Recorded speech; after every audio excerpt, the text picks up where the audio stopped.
ഇന്നത്തെ ദിവസം big boss വീട്ടില് അനുമോൾ എന്ന് പറയുന്ന വ്യക്തി മാത്രം കോണ്ടന്റ് ആയി മാറിയിട്ടുള്ള ഒരു ദിവസമാണ്. ശരിക്കും പറഞ്ഞാൽ അനുമോളിനെ സപ്പോർട്ട് ചെയ്യുന്നവർക്കും അനുമോളിനെ ഹെയ്റ്റ് ചെയ്യുന്നവർക്കും ഒക്കെ ഒരുപോലെ ആഘോഷിക്കാൻ പറ്റുന്ന ഒരു ദിവസമാണ്. അതിന്റെ ആദ്യത്തെ ഒരു കാര്യം തന്നെ പറയാം. ഏറ്റവും കൂടുതൽ ഒറ്റപ്പെടൽ സ്ട്രാറ്റജിയാണ് ബിഗ് ബോസിൽ സക്സസ്ഫുൾ ആവുക എന്ന് പറഞ്ഞു കേട്ടിട്ടുണ്ട്.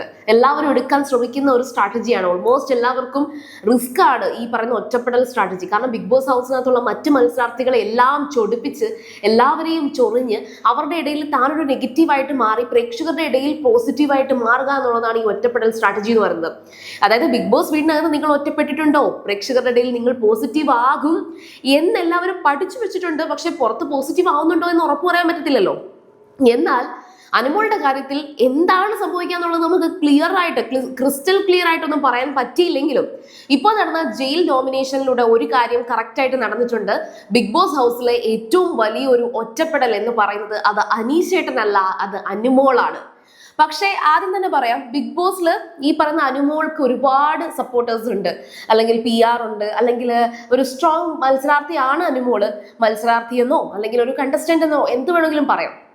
പക്ഷെ അവരെ സപ്പോർട്ട് ചെയ്യുന്ന എല്ലാവർക്കും ഇന്നത്തെ ദിവസം കുറച്ച് വിഷമമൊക്കെ തോന്നിയെങ്കിലും ആഘോഷിക്കാൻ പറ്റും. കാരണം എന്ന് വെച്ചാൽ കണ്ടോ, എൻ്റെ പാവ അനുമോളെ എല്ലാവരും ഒറ്റപ്പെടുത്തി. ഒരാളും മനസ്സിലാക്കാനില്ല, അയ്യോ എൻ്റെ അനുമോള് എങ്ങനെയെങ്കിലും കപ്പൊക്കെ എടുത്തിട്ട് തിരിച്ചു വന്നാൽ മതിയേ, അതിൽ നിൽക്കാനുള്ള എന്തൊരു കഷ്ടമാണ്.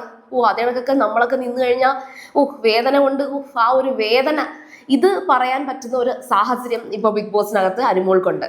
എന്നാൽ അനുമോളെ നോമിനേറ്റ് ചെയ്ത ഓരോരുത്തർക്കും വ്യക്തമായി അനുമോളെ കുറിച്ച് പറയാൻ ചുമ്മാ നുള്ളിന്നോ പിച്ചിന്നോ ഒന്നും അല്ല, ഭയങ്കരമായിട്ടുള്ള അലിഗേഷൻസ് പറയാനുള്ളതുണ്ട്.